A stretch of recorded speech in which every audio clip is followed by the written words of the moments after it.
junio el CIAS cumple 10 años. El CIAS es una institución universitaria en la ciudad de Buenos Aires que tiene un posgrado y tiene una maestría y está liderada por el jesuita Rodrigo Sarazaga.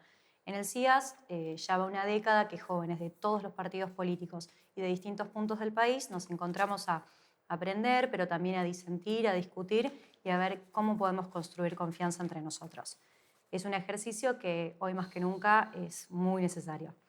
Bueno, y en este marco abrimos esta entrevista en un ciclo del cual ya participaron distintos políticos y hoy estamos abriendo un poco más la conversación a otras personas que hacen política, no desde el ámbito formal político.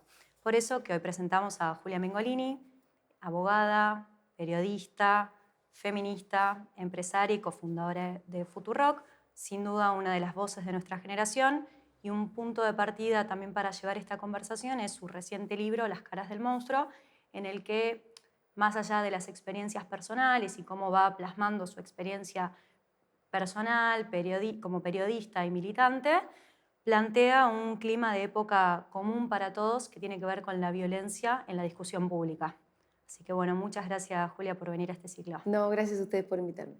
Bueno, para empezar vamos a hacerte una pregunta vinculada a tu relación con la política y la militancia y tiene que ver con cuál es para vos el vínculo entre el periodismo y la política. Uy, bueno, mirá, para mí es todo, porque el periodismo se supone que tiene que narrar en términos amplios su propia época, ¿no? Su presente. Y en narrar entra por un lado lo de contar lo que esté pasando con hechos concretos, con datos eh, verídicos, en el mejor de los casos, y obviamente que también el periodismo tiene mucho de análisis y de opinión. Siempre sobre el presente, sobre lo que pasó ayer, hoy. En el periodismo lo que pasó antes de ayer ya es más o menos viejo, pero al mismo tiempo el periodismo necesariamente tiene que, para poder hacer un análisis, tiene que poder mirar los procesos, con lo cual vos estás contando lo de hoy, pero para entender lo que está pasando hoy, y medio como que tenés que venir siguiendo lo que pasó ayer, anteayer, y en la última elección, en la anterior, entonces vos por ahí comprendes un fenómeno hoy todavía. No podemos hablar de retenciones, por ejemplo, sin pensar en el 2008. Y es algo que ya pasó hace un montón de años. Entonces, me parece que un poco ahí queda súper evidente, ¿no? La relación. Obviamente nosotros, creo que desde el periodismo, obviamente narramos los acontecimientos y eso es un hecho político en sí, además de que estás narrando la política, además de que vos sos el que va y cuenta quién se presenta, de qué se trata esta interna, quién gana, quiénes son los que participan, cuál es la puja ideológica, la lucha política, se la contás vos a la gente, además obviamente de los propios políticos, pero en el cómo la contás, yo creo que también uno ejerce la política en sí misma, ¿no? Toma una posición también. Eh, por más esfuerzo que se pueda llegar a hacer, y esta discusión igual ya es vieja, por más esfuerzo que vos hagas por la objetividad, que fue un valor en algún momento del periodismo, yo creo que tal cosa no existe, ¿no? Que ya por el hecho de ser sujeto una posición tenés, que por las cosas que vos decidís contar o no contar, ya estás ejerciendo algún tipo de editorial, ¿no? ¿Y hubo algún momento específico en el que, no sé, te hayas dado cuenta que el periodismo te permitía transformar realidades? Bueno, mira, cuando yo decidí ser periodista, que hubo un día muy concreto, para mí esa anécdota es bastante ilustrativa para lo que me estás preguntando, porque yo estudiaba Derecho en la Facultad de Derecho de la UBA, ya estaba bastante embolada, entonces encima estaba, se ve que haciendo un cuatrimestre especialmente aburrido, tenía que entrar a cursar Derechos Reales, que es la materia que estudia la relación de las personas con las cosas, o sea, hipoteca, prenda, aburrido. Y estaba como muy desganada subiendo ahí las escalinatas. Dije, no tengo fuerza para esta clase. Y entonces dije, no voy a ir a cursar. Me compré una revista, la TXT, que ya no existe, que existía en ese momento, y me fui a la plaza a leer la revista. Y en la revista vi una nota sobre las leyes Bloomberg, ¿no? En ese momento se estaba hablando de esa discusión sobre aumentar las penas para los delitos, ¿no? Y yo tenía una posición muy clara sobre eso, me parecía que no solucionaba nada y que era más violencia, en todo caso engendraba más violencia. Bueno, qué sé yo, lo que pensamos cualquier persona más o menos garantista en este país. Y me fui a la plaza y leí la nota, y la nota tenía una bajada más o menos parecida a lo que yo opinaba. Y dije, esta nota la podría haber escrito yo, pensé. O sea, yo podría haber escrito esta nota.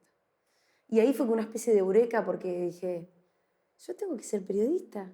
Y de ahí nomás me fui a un locutorio. En ese momento no existía, no teníamos celular, por lo menos no es que cada uno tenía un celular en el bolsillo. Y entré a ver cómo era la matrícula de TEA y cómo era el plan de estudios de TEA. Y como me convenció, de la compu pasé al teléfono del mismo locutorio, la llamé a mi mamá, le pedí financiamiento y ahí decidí anotarme en TEA. Y en ese momento vos ya venías de varios años de militancia universitaria. Sí, yo ya militaba en la Facultad de Derecho, ya estudiaba, estaba como bastante avanzada en la carrera de Derecho, igual era bastante joven, creo que tenía 23 o capaz 22.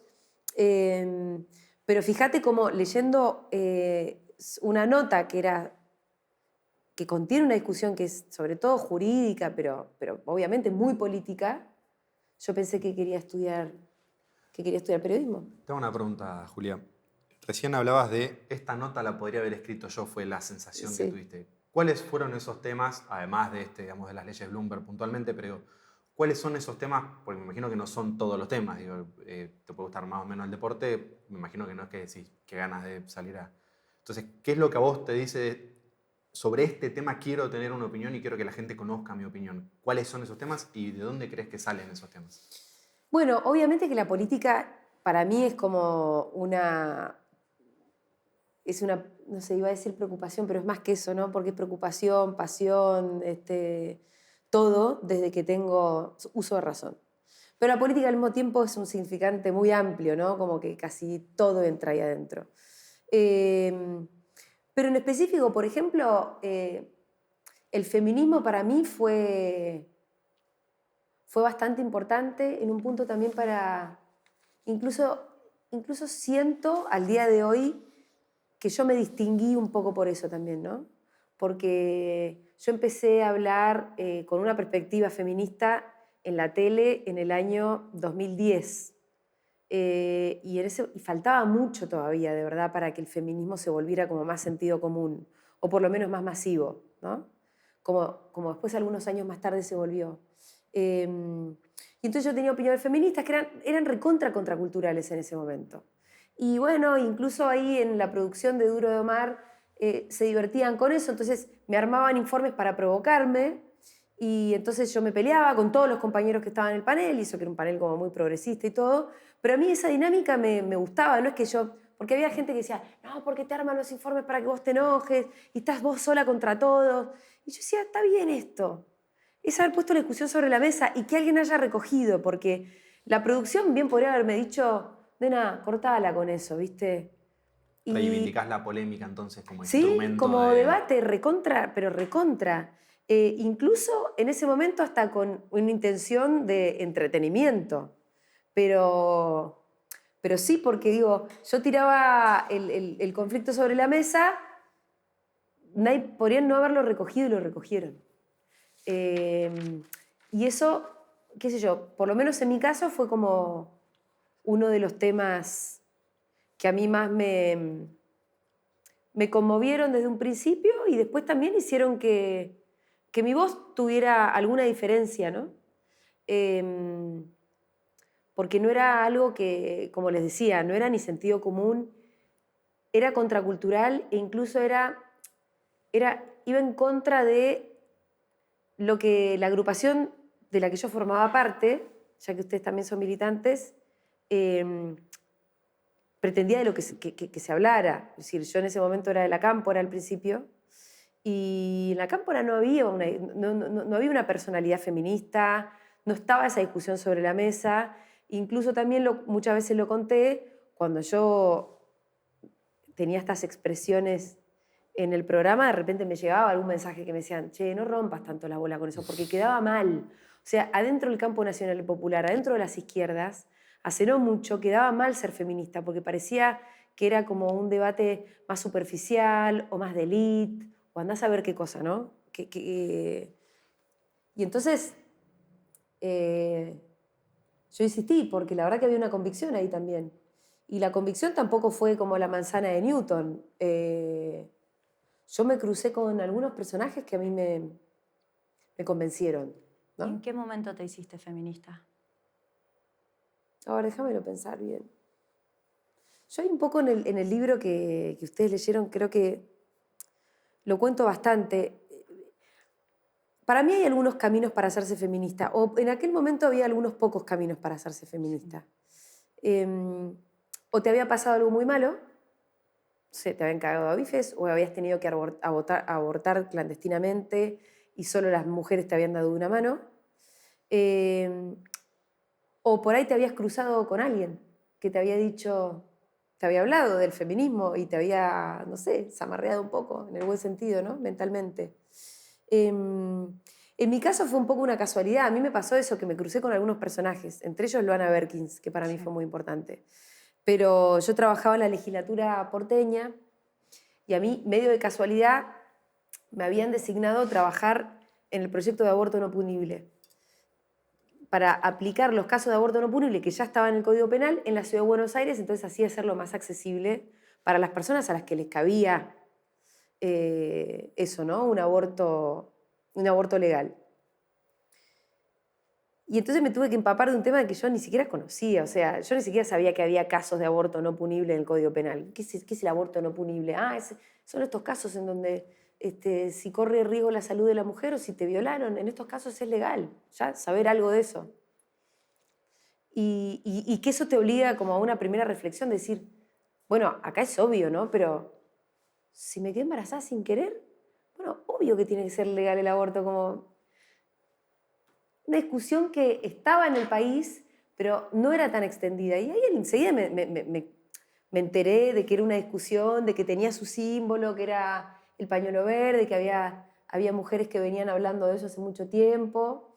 Y entonces en la legislatura, en una comisión de asesores, me la crucé a Luana Berkins y a Perla Prigoyen y a otras asesoras, que eran todas feministas ellas obviamente, por eso habían llegado ahí, yo llegué más de casualidad, pero todo lo que discutían me parecía que, acá había una lucha que era recontra reivindicable y a mí se me había hecho más invisible, porque bueno, obvio, el entramado del patriarcado es mucho más invisible, lo tenemos naturalizado, por eso, si bien yo era una pequeña niña que veía las injusticias por todas partes, esta injusticia no la había visto, hasta que alguien me la tuvo que contar, me la tuvieron que decir, y una vez que me la dijeron, no hubo marcha atrás, porque era obvio.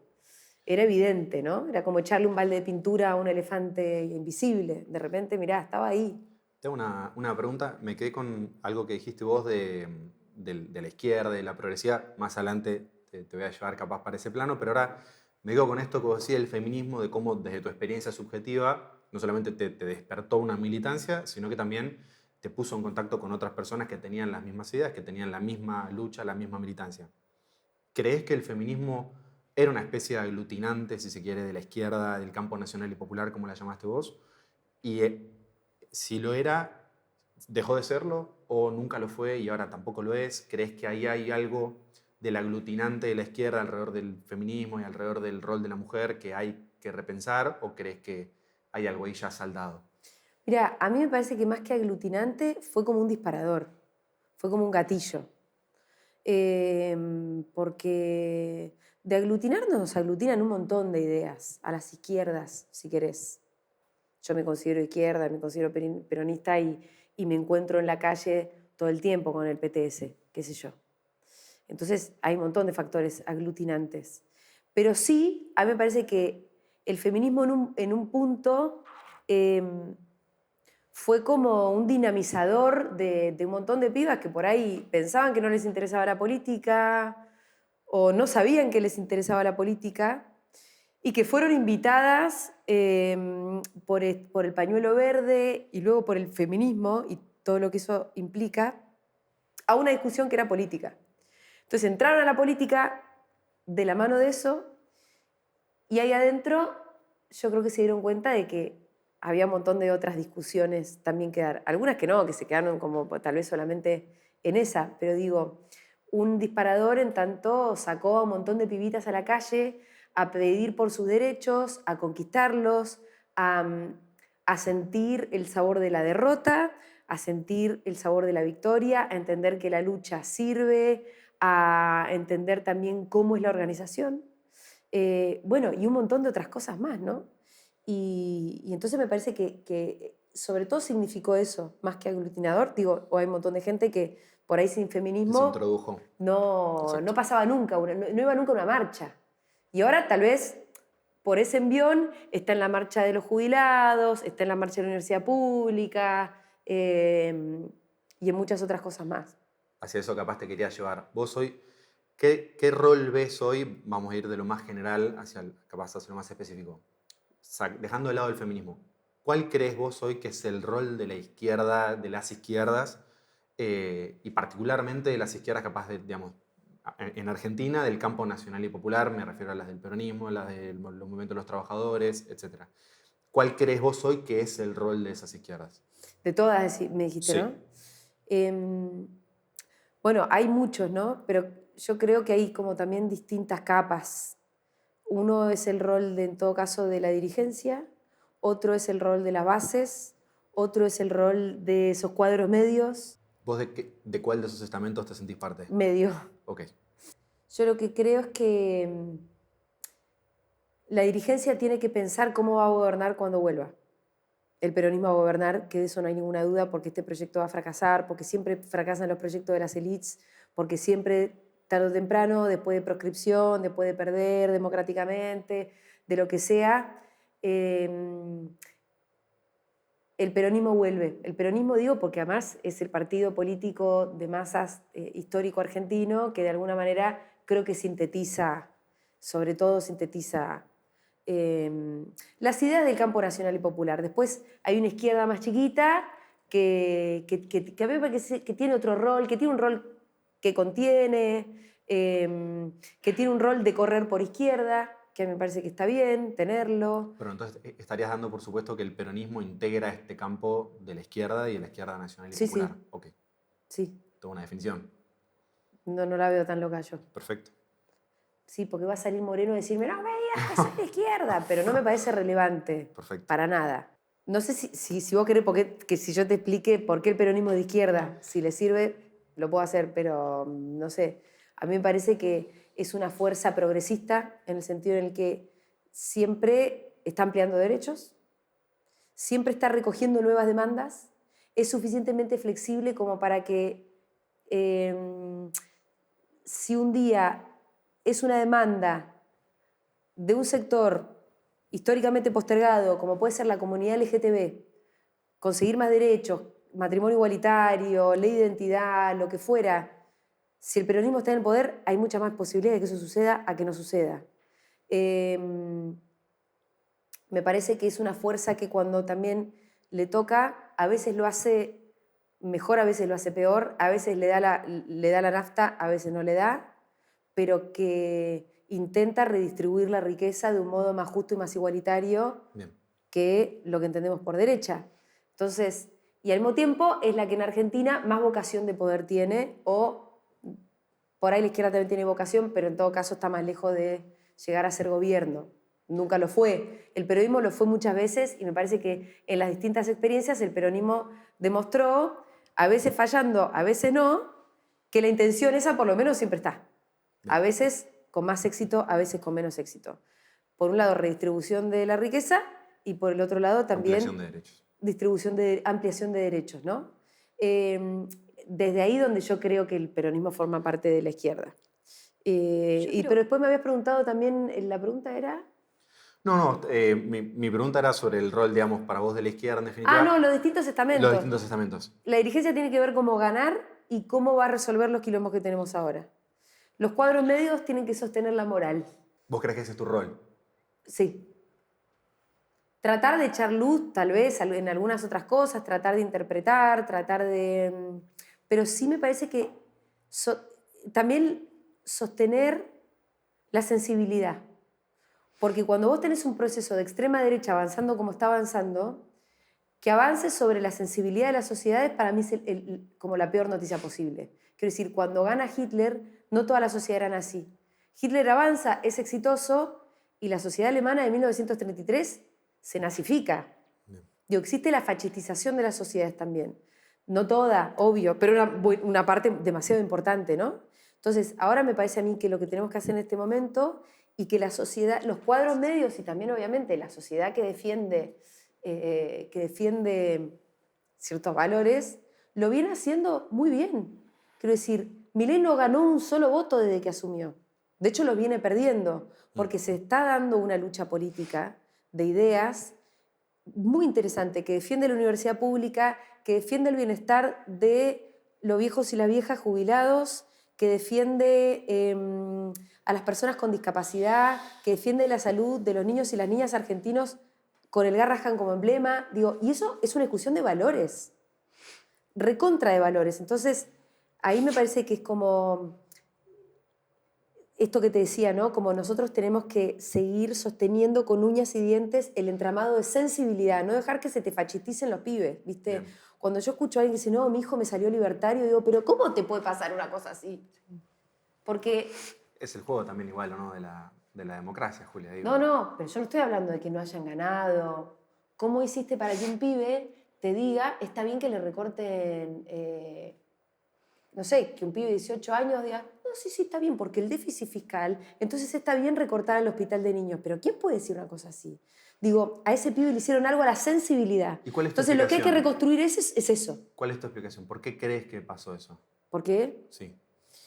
Por muchos años de frustraciones, no tengo cosas muy novedosas para decir de esto, muchos años de frustraciones, la pandemia es un elemento muy subdiagnosticado, la pandemia dejó a los pibes muy aislados en su casa, en momentos donde, y a los niños y a las niñas y a los jóvenes, que son los que le dieron el voto mayoritariamente a Milei, muy aislados en la casa, en momentos, justo en el momento donde se construyen los lazos sociales, donde a vos te empiezan a conmover las cosas del mundo real. Por ahí los pibes estaban mirando una computadora, ¿viste? Probablemente. Y eso por ahí dañó, porque es emocional lo que estoy diciendo yo también. Cuando yo te hablo de la sensibilidad, no te hablo de lo que tiene que sentir un sujeto moral al ver el sufrimiento de otro. Tiene que sentir compasión y, si tiene un poquito más de compasión, hacer algo al respecto. Eso se quebró en muchos pibes. Y yo creo que eso es lo que nosotros, no los cuadros, no la dirigencia, los cuadros medios, la sociedad civil tiene que reconstruir, sostener y reconstruir. Me interesa agarrar este tema de la sensibilidad porque es una conversación muy vigente en el CIAS, más allá quizás como llegar a volver a la humanidad, ¿no? Traer la humanidad y ser reflejo de esa humanidad que tiene que prevalecer en la política por sobre cualquier otra diferencia. Sí. Y a mí hay un tema que me pareció transversal en tu libro y muy fuerte, que es convivir con tanta violencia política. Que eso es algo, que es una situación muy probable para cualquier persona que se exponga en Argentina, sobre todo en política, o que dé su opinión política sobre cualquier tema. Y me sorprende también cómo convive este llamado a la sensibilidad, a la humanidad, siendo vos también, no sé cómo decirlo, pero recibiendo tanta violencia política todo el tiempo, desde la escena en un aeropuerto que podés llegar a sentir un miedo, o no vos, pero quizás tu pareja, de que te frenen en la calle, y ni hablar en redes sociales. Y nada, me interesa eso, cómo convive ese llamado a la sensibilidad con también ser receptora de tanta violencia política y que se te haya endurecido el cuero también por participar de esas conversaciones. Mira, yo creo que cuando uno es víctima tiene dos caminos posibles. O te resentís o te ablandás. Entonces, yo, más que lo del cuero duro, yo creo que tengo el cuero duro como en un sentido, pero en el otro sentido yo sigo con la piel de gallina todo el tiempo. Y yo defiendo mi piel de gallina. Digo cuero duro en el sentido en el que ya me pueden decir un montón de cosas, maldades, los trolls. Yo con eso ya no me asusto tanto, no me asusto.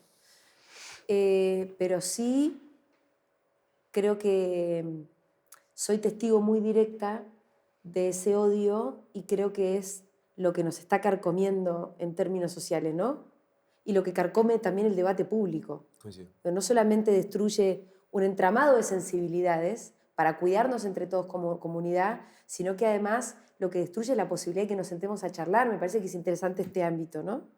del CIAS, porque ustedes dicen, bueno, hay gente de distintos sectores políticos y tratan de conversar y ponerse de acuerdo. Bueno, eso es lo que tenemos que hacer. Ahora, si las reglas del debate son ahora, a partir de lo que le hizo Twitter al debate, la descalificación personal, la humillación, el te domé, la fake news, te voy a inventar cualquier cosa, bueno, eso me parece que rompe cualquier posibilidad de conversar. Yo no puedo conversar con alguien que me quiere domar. Total. Porque me quiere domar, no quiere conversar. No puedo conversar con alguien que, además, para descalificar mi opinión, en vez de escucharla, me busca humillarme. Entonces, me parece a mí que con todas las maldades que a mí me hicieron, yo por ahí soy un testigo privilegiado para decir otra cosa, para decir, miren, la verdad que todo esto nos hizo mucho daño, ¿no? Vamos a tener que hacer otra cosa, que es mirarse más a la cara, escucharnos más, restablecer los vínculos, los lazos sociales, que por otra parte no es una gran novedad, ¿viste? Porque el neoliberalismo viene con la técnica de segregar a las sociedades, como de plantear guerras civiles entre las sociedades, todo el tiempo para dominar, todo el tiempo. Y no es una novedad de Twitter. Twitter es un chiche más, ¿no? Que además exacerbó todo a niveles como, te diría que, qué sé yo, insoportables. Pero generar odio entre pares en las sociedades, bueno, eso desde los... Es viejo, sí. Eso es viejo, eso es viejo. Quiero hacerte una pregunta. Hace un ratito asociaste progresismo con dos cosas. Una de ellas, ampliación de derechos. Quiero hacerte un par de preguntas sobre esto. La primera es, vos te reconoces peronista, militante del peronismo. Yo la pregunta que hago es, ¿cuál crees vos que es el rol de una militante progresista como el tuyo en un partido que se ha convertido, como vos bien también lo describiste, en un montón de cosas en statu quo de la dirigencia política argentina? Digo, vos sabés que tarde o temprano el peronismo gana elecciones. ¿Cuál crees vos que es el rol del progresismo dentro de una fuerza que está acostumbrada a gobernar y que sabe que va a gobernar? Porque en definitiva gobernar requiere un ejercicio de conservar un cierto statu quo contra el que el progresismo naturalmente tiende a rebelarse. Digamos. El progresismo a priori no es conformista del statu quo. Entonces, ¿cuál crees vos que es el juego entre un militante progresista que dice, che, las cosas como están hay que cambiarlas, y una fuerza política que gobierna mucho y en muchos lugares? Sí, posiblemente no dejar qué sé yo, que en todo caso a quien le toque gobernar no lo haga en favor de eso, ¿no? De las mayorías.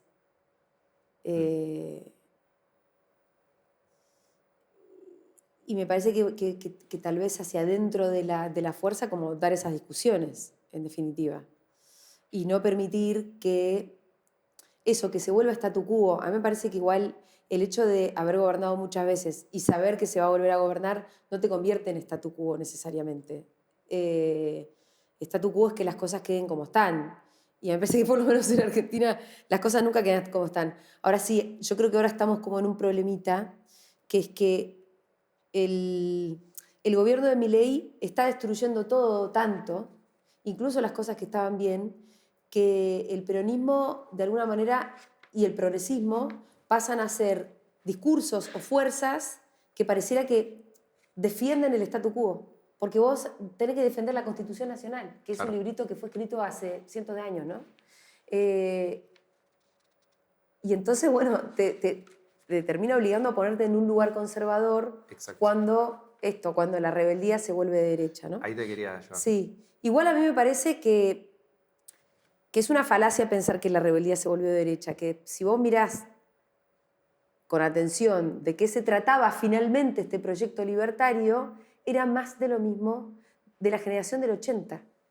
Y Okay. dicho por el propio Milei, quiero decir, cuando ellos vuelven a hacer Argentina grande de vuelta, se remiten todo el tiempo a una Argentina sumamente desigual, exportadora, el granero del mundo, una Argentina solamente ganadera, pero una Argentina donde las mayorías eran absolutamente pobres y no tenían derechos, y las mujeres ni siquiera votábamos, y votaban solamente los señores ricos, quiero decir. Es una locura pensar que hay que volver a eso. Que hay que volver a eso. Entonces, al final, si hay que volver a eso, finalmente este proyecto tan disruptivo no era disruptivo, era sumamente conservador, pero sumamente conservador.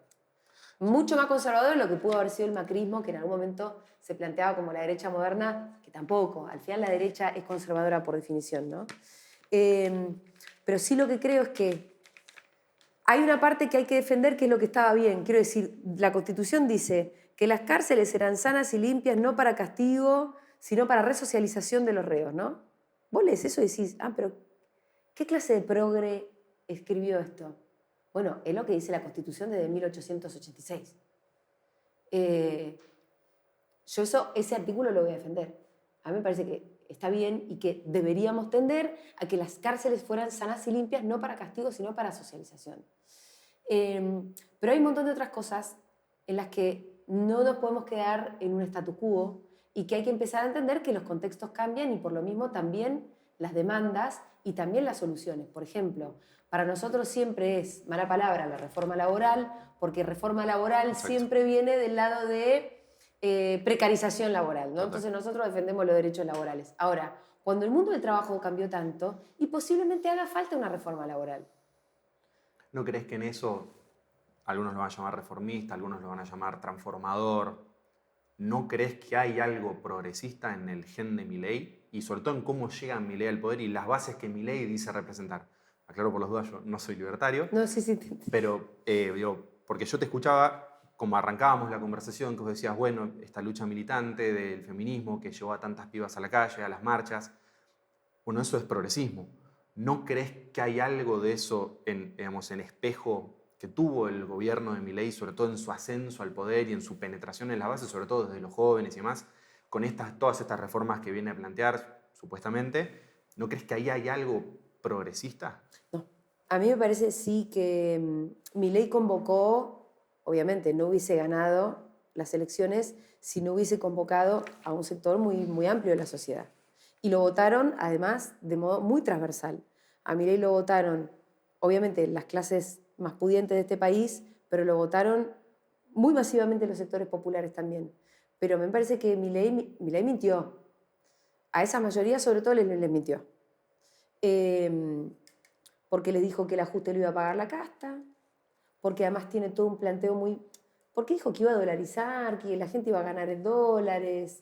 Digo, nada de eso era cierto y finalmente el modelo económico, como ya te dije, es más de lo mismo, pero además, digo, con los mismos tipos que estaban en el gobierno de Macri, con Caputo, con Sturzenegger, con Bullrich para pegar, Caputo para timbiar y Sturzenegger para desregular. Y por si fuera poco, metió los Menem en la bolsa también. Los Menem para chorear.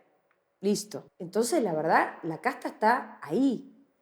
No hubo ningún recorte a la casta, pero ninguno. De hecho, los sectores más concentrados todavía concentran más, con una enorme transferencia de ingresos porque estamos en un país muy desigual.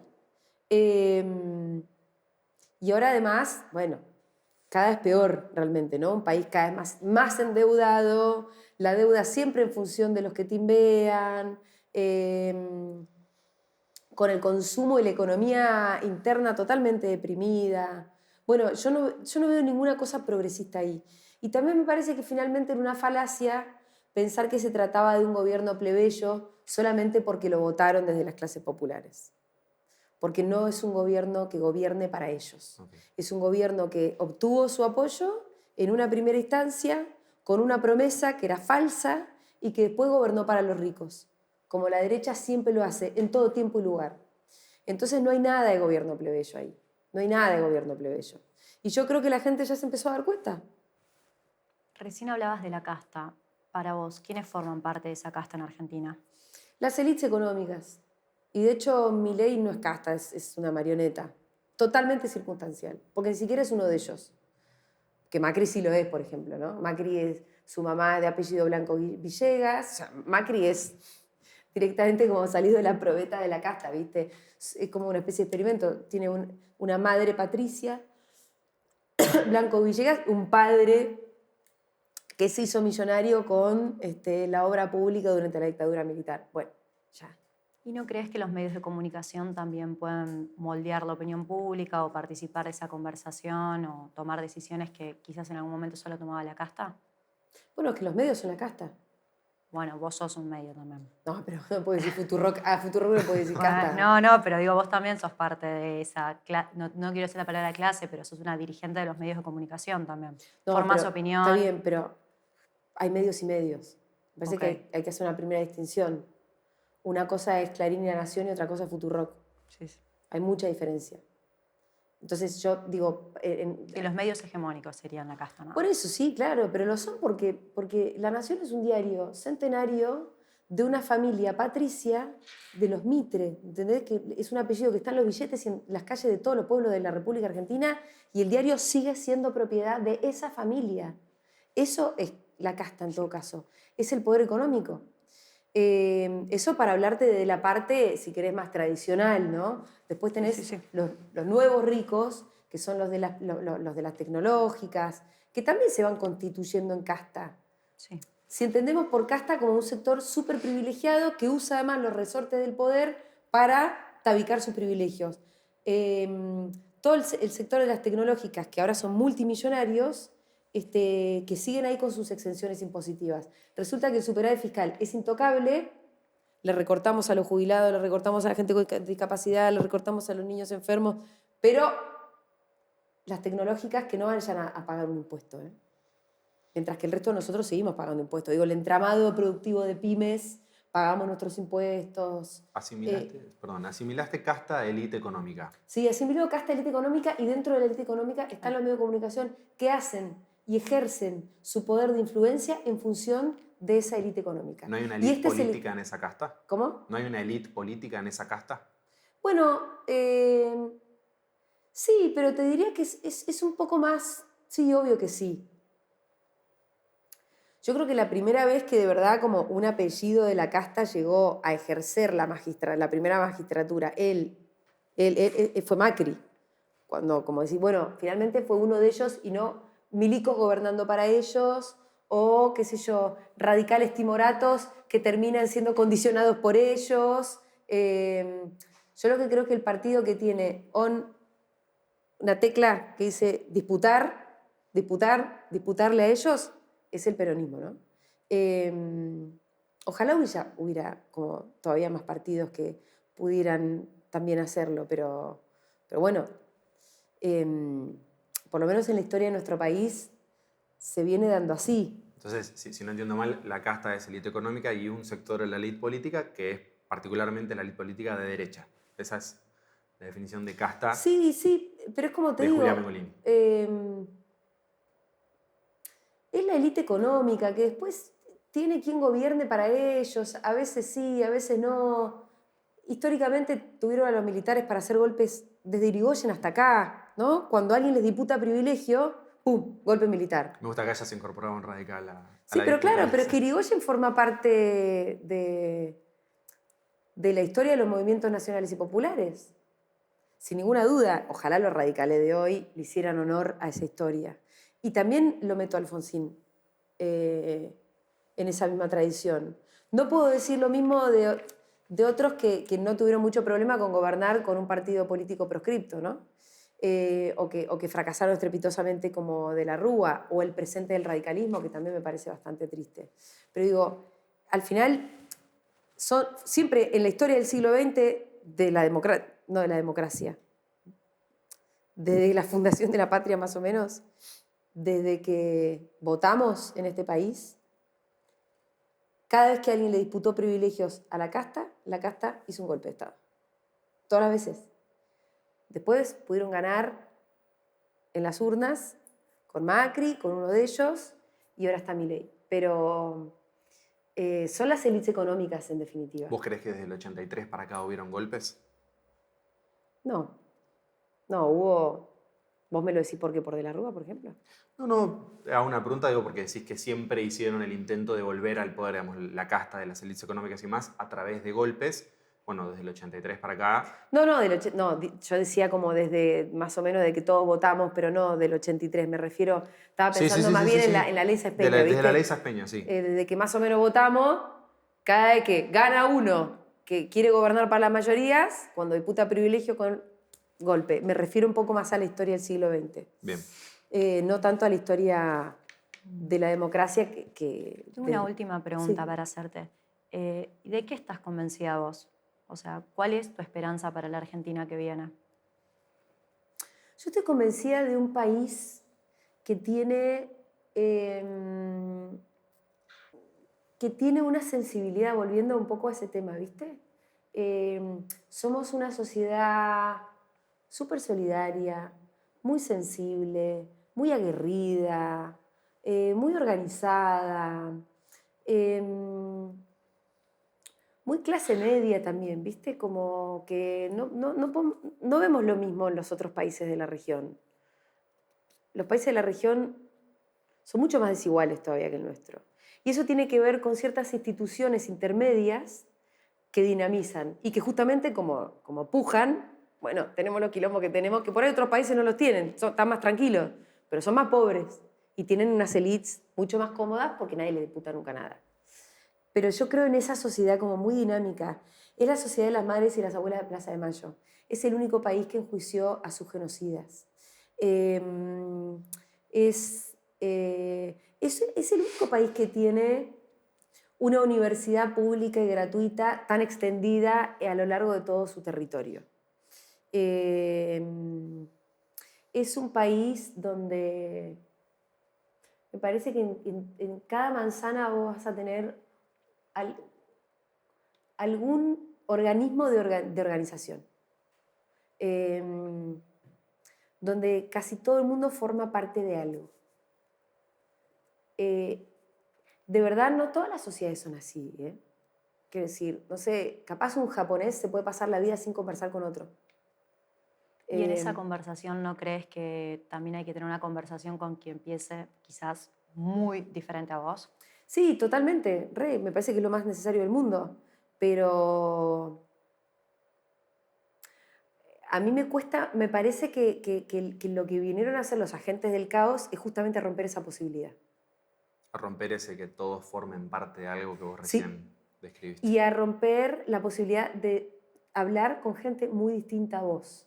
Quiero decir, no sé, si vos pensás en la sociedad, ¿no?, de los 80, ponele, todos prendíamos la tele y todos mirábamos a Grondona y a Neustadt. Que eran unos viejos bastante fachos, ¿no? Pero una sociedad que en la casa veía ese programa y por ahí podías discutir más o menos, gritarle a la tele, facho, Neustadt, no sé qué, que le hablaba a Doña Rosa, o creerle a Neustadt, o lo que fuera. Pero había como un ágora común. Bien. Es una tautología decir ágora común. Había un ágora. Estábamos medio que mirando lo mismo, discutíamos sobre lo mismo, y no existía tanto la descalificación personal permanente. Mirá que veníamos de una tragedia muy grave y una sociedad súper convulsionada, un quilombo, seguía habiendo golpecitos de Estado que no llegaban a nada. Pero ahora me parece que lo que intenta hacer este proyecto político es fragmentar del todo tanto a la sociedad que no haya siquiera posibilidad de un diálogo con alguien que piensa muy distinto. Y eso me parece que es re complicado porque no solo, a esto, viste, también ayudan mucho las redes sociales, pero podrían ser de otra manera las redes sociales. Ayudó la pandemia, como le dije hace un rato, pero podríamos haber salido de otra manera de la pandemia. Entonces, medio como que yo creo, volviendo a tu pregunta final, era como, ¿en qué creo? Yo creo en esa sensibilidad y por eso creo que la quiero defender con uñas y dientes. Y creo que defenderla es defenderla justamente de las propuestas que hay como de aislacionismo, de hiperindividualismo, de que las personas terminemos siendo como solamente individuos que transitan y que no existen en entramados comunitarios, de gente que se ayuda entre sí, de que la política o que el Estado estén ahí para no hacer nada salvo lo mínimo indispensable. Bueno, el Estado es el gran entramado, ¿no?, también social. En eso creo yo, en definitiva, en la vida en comunidad. Y la vida en comunidad, obviamente, que implica hablar con gente que piensa distinto, pero siempre que haya alguna voluntad de diálogo. o alguna posibilidad de diálogo. Eso me parece que en el esquema de, por ejemplo, de cómo se discute en las redes sociales, no es posible. En un esquema en el que no nos encontremos también a discutir cara a cara, tampoco es muy posible. Tampoco es muy posible. Muchas Coincidimos, gracias. Julia. Muchas gracias. Bueno, a ustedes.